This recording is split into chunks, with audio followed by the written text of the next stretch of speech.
Hi, I'm Dr. Molly with Your Goals Physical Therapy. I wanted to give a little tip on how to tell early on if you may have a back issue. And my example of this is if you can't lay flat in your bed, like you're 100%, you're just on your back with your legs straight, your head's back, if you can't relax in that position and be okay, then that is a very early sign that something in your low back is a problem. And what I end up seeing, because most people kind of ignore that, right? You can bend your knees and you can roll on your side, and now that back pain is gone. So why would you even pay any attention to it? There's no reason to deal with it. You just adjust your position and you move on. Well, what I see is 5 or 10 years down the line, when the same problem that was causing you to have discomfort laying flat on your back has now progressed into you can't stand up all the way. You have to hold on to the grocery cart while you're walking through the grocery store because your back is so sore that you can't deal with it.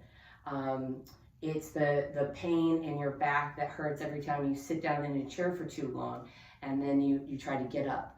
Or maybe you can't even sit at all because that back pain is so bad. For some people, the same reason that they couldn't lay flat in their bed 5 years earlier is now making it to where they have to actually sleep in a recliner. And so I thought that I would do this video to kind of give the initial, little light, just like you have in your car that tells you that you need to get gas. So kind of the initial light, when that light first comes on, is some discomfort when you lay flat. And of course, if we ignore that or move past that, then bigger problems occur later on. And the type of problems can vary, like I just listed several. So, and the good news though, and this is what I want everybody to know, is that if you find that you're having back pain, and that pain in this position or doing this activity is lasting longer than 2 weeks, there is something mechanical going on. There is a reason that your body is telling you that you have pain.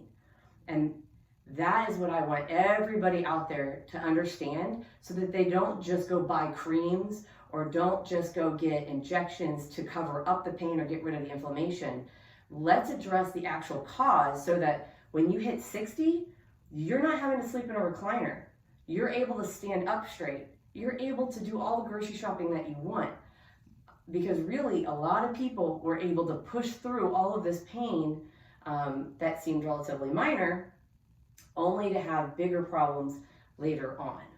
And this is really what I get to do all the time. And I love helping people figure out exactly what it is. Is it something going on in your low back? Is it something going on in your hips that's causing a problem? And these are things that I can help determine just based on how you're walking, some muscle strength stuff, so seeing how long certain muscles are, how well things stabilize together. And so just doing a comprehensive physical exam and seeing how somebody moves, I can help correct back pain when you're just laying flat. I can stop the back pain from happening when it's a little bit further along, right? So helping people get back from having to lay in a recliner to being able to lay in a bed. These things, it is possible to fix it. It's just obviously it's easier for you and for everybody else to have these things resolved when it's just the first early sign. So like I said, if you've been dealing with or suffering from something that just bothers you when you do one specific task and you're modifying that task or one position, there are ways to correct that. You don't have to keep avoiding it, and you don't have to wait for it to get so bad that the pain is so intense that you can no longer ignore it. Pain is definitely our body's way of telling us that something is wrong. And although I am all for anything that helps you move better and get around better, so if you're using creams or ice or things like that to help you throughout your day, that they have their place. But let's find out what the root cause of that pain is so that you don't have to rely on those things every day of your life. I hope that this information is helpful. If you have any questions about your specific situation, please do not hesitate to send me a direct message or leave a comment in the comment section below. I hope you're having a great day.